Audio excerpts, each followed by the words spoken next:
It's my great honor now to present our Champion of Public Broadcasting Award to a most deserving recipient.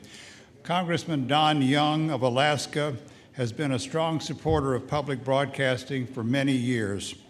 As a member of Congress from a remote village in Alaska, Congressman Young recognizes the essential nature of our educational, public safety, and civic engagement services to the people of the last frontier. Regardless of political pressures, in 2005, 2007, and 2011, Congressman Young cast critical votes in support of public broadcasting, ensuring that the important services you provide would continue. We are particularly grateful that Congressman Young is serving as co-chair of the bipartisan Congressional Public Broadcasting Caucus with Congressman Earl Blumenauer of Oregon.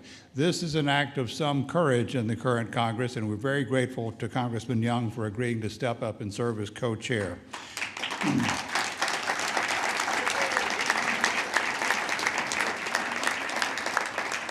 In fact, his leadership has been a very important part of our growing bipartisan support for public broadcasting in Congress.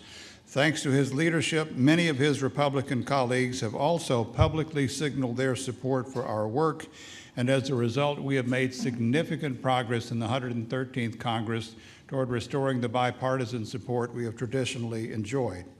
For all of these reasons and so many more, we are honored to present the Champion of Public Broadcasting Award to the very Honorable Don Young of Alaska. Come on up, Congressman.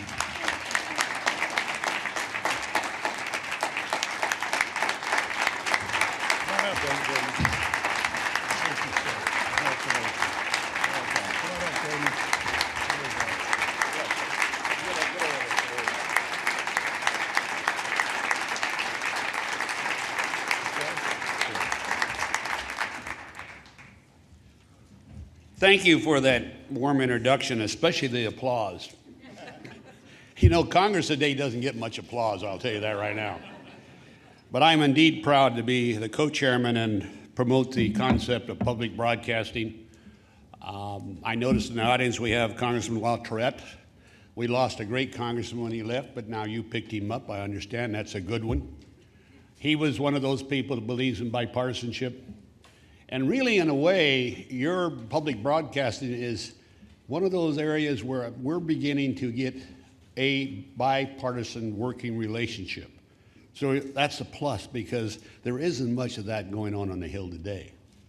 Now, some of you may say Fort Yukon, and I noticed today I heard today it was mentioned, another person addressed you. I like to say that I come from probably the hardest area in the world to live. The record of temperature was 79 below zero in 1964. You didn't move much. I remember if you walked 4 miles an hour, the temperature was 110 below. So you walked a half a mile an hour if you had to go outside. But it warmed up to 60 below for 30 straight days. That was the coldest I think I've ever been. It made me a good congressman, though. It froze my brain.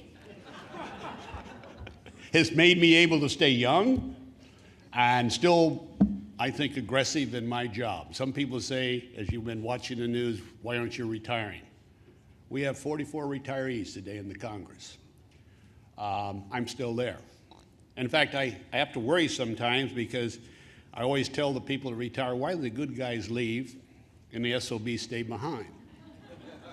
And I, very frankly, are still staying behind. I like what I do, I'm good at what I do, and I enjoy trying to serve my state in this nation. Which reminds me how you serve my state in this nation. Take great pride, because I believe you're the last true newscasters in the United States. And tell your people, those that are conveying the news to people, stick to the news. That's what we believe in Alaska. Because we're now hearing in the constant public exposure to commentary, statements of non-fact, a lot of mistruths. And the public is becoming divided because they're not hearing the real news. So you've done a great service to my state of Alaska. The former Ted Stevens supported you tremendously. I support you because we are a state, to give you an idea, is quite large. You've all heard this. But if you took all the land east of the Mississippi to the Atlantic Ocean, to the tip of Maine, to the tip of Florida, that's part of Alaska. And in that area, you have 253 congressmen and 52 senators. We've got 3. And I love every moment of that. But your stations are the ones that convey the news to my people. When I mentioned I went to Fort Yukon, all we had was the Armed Services Station. Now we have a public broadcasting station in Fort Yukon and many of the smaller communities to get the real news out to the people. So you serve this nation. I think you're on the right road. We're constantly being exposed to a broader concept of communication. But keep your eye on the ball, conveying the true news of this nation, this world, to the recipients like my constituents. If you do that, you will always have a supporter in the Congress as long as I'm alive and I'm there. And I believe I can convey this message as we've been able to do. We'll do it today, tomorrow, and in the future. Grow, keep doing what you're doing. You have a champion, and thank you for this award. God bless you all.